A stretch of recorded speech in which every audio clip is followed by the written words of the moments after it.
Fort Wayne Komets have been red hot. Over the last 13 games, they're 11-1-1, including a 8-3 win over Toledo last month. Walleye looking for their third straight win. Final seconds of the first period, up 2-0. Mitchell Hurd, #heard that. As time expires, the Walleye take a 3-0 lead into the second period. Fish offense getting off to a quick start in the second. Puck bounces in front of the crease. Brett Boeing with the flyby. Backhander past the net. Minder, Toledo up by 3 goals. Later in the second, now a 2-goal lead. Toledo on the power play. TJ Hensick, quick pass to John Albert for the deflection. It's a 5-2 lead, but Fort Wayne would make this one very interesting. 1-goal game in the third period. Final seconds, Komets with a flurry of shots on goal, but Max Molosic and company shut the door. Toledo holds on for the 5-4 win. They're back at it tomorrow at home, taking on Indy. Dan Watson pleased with his special teams tonight.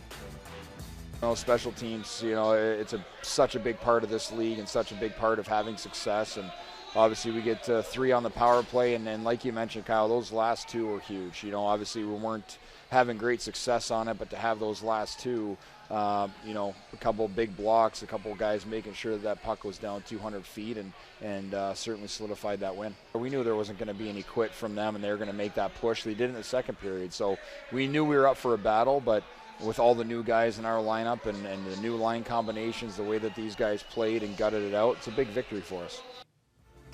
With more on that big victory, we welcome in the guys who called it for us tonight, Kyle Bonus and Matt Melvac.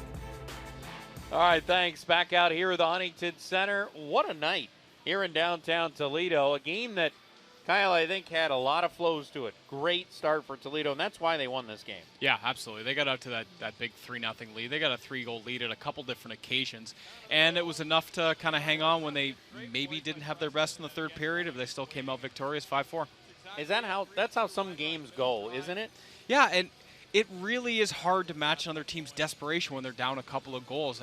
As hard as you can try, Fort Wayne went in the locker room, down 5-2, and they came out motivated, scored a couple of goals, and it just wasn't enough. And Toledo, 2 huge penalty kills down the stretch to keep it 5-4. Yeah, I was going to go there next. Even though they gave up 2 power play goals tonight, when it mattered most in the third period, they allowed just 1 shot on those 2 power plays. Yeah, absolutely, and that's something that the PK will be able to draw on for a long time. That memory of, hey, when it was crunch time, could we kill off the power play? And they absolutely did, not once but twice, and it was the reason they got the victory. Yeah, it certainly is. A nice victory tonight for the Toledo Walleye. They're an inch closer to clinching that Central Division crown. Very key, because what that means is for those first 2 rounds of the playoffs, you're guaranteed home ice. Yeah, and there's no secret. Toledo loves playing at home in the Huntington Center.